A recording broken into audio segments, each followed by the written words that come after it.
시청자 여러분, JTBC 뉴스룸을 시작하겠습니다. 윤석열 대통령이 지방선거 때도 공천에 개입했다는 폭로가 나왔습니다. 다른 사람도 아닌 당시 국민의힘 대표 이준석 의원이 윤 대통령이 자신에게 전화해 특정 시장, 특정 구청장 후보를 지목했다고 공개해버린 겁니다. 대통령의 공천 개입 논란이 국회의원 재보궐선거 한 곳에서 전체 지방선거로 한층 더 커졌는데, 저희 JTBC는 윤석열 대통령이 지난 2022년 지방선거 때 지목했던 후보가 어떤 사람들인지까지 취재했습니다. 먼저 확인된 후보, 다름 아닌 검찰 수사관 출신 김태우 전 서울 강서구청장입니다. 당시 1심에서 징역형을 받은 상태였는데도 윤 대통령이 사실상 경선 없이 단수 공천을 주란 취지로 말한 정황까지 저희가 확인했습니다.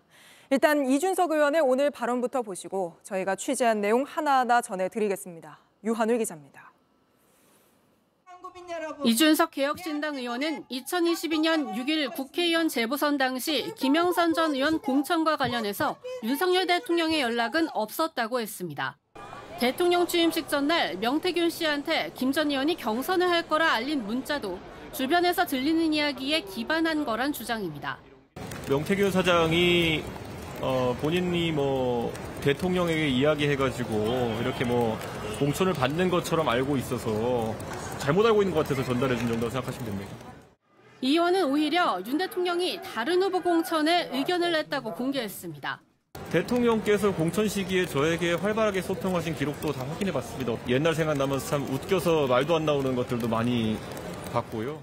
시장 후보 공천 문제로 연락을 해온 적이 있고, 대통령께서 어느 도당위원장이 이준석이 말을 안 듣는다고 대통령에게 읍소해가지고 저한테 특정 시장 공천을 어떻게 해달라고 하신 적도 있고, 서울 지역 구청장 후보와 관련해선 아예 특정인에게 공천을 주면 좋겠다는 식으로 말했다는 겁니다.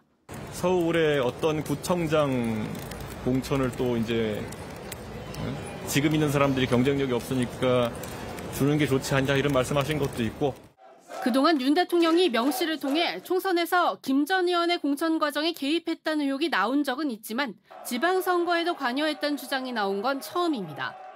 윤 대통령이 당선된 2022년 이후 지방선거나 지방선거 재보선은 모두 5차례 있었습니다. 이 의원은 현재 검찰이 검토 중이라 알려진 소환 조사에 응하게 될 경우 이런 내용에 대해서도 상세히 얘기하겠다고 밝혔습니다.